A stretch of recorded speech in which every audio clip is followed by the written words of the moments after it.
প্রতিদিনের মতন আজকে দুপুরেও খাবার নিয়ে চলে এসেছি। এই যে ভাত, এই যে করেছি মুগের ডাল করেছি, কাঁচা মুগের ডাল করেছি, এই যে আলু ভেজেছি, এই যে 3টে মাছ ভাজা, আলু ভাজা, পুঁইশাক কুমড়ো আলুর তরকারি, এটা চিংড়ি মাছের মালাইকারি করেছি, এই যে চিংড়ি মাছ দেখতে পাচ্ছেন, ছোটো ছোটো চিংড়ি মাছের মালাইকারি করেছি, আর এটা হচ্ছে আমড়ার চাটনি। এটাই হচ্ছে আজকে আমাদের মেনু দুপুরে।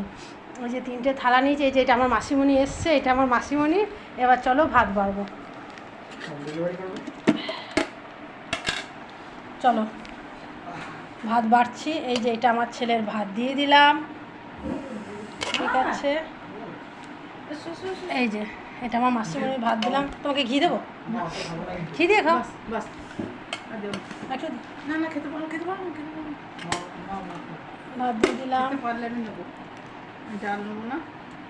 মাছ ভাজা দিয়ে দিলাম, এই যে আলু ভাজা দিলাম আমার ছেলেকে।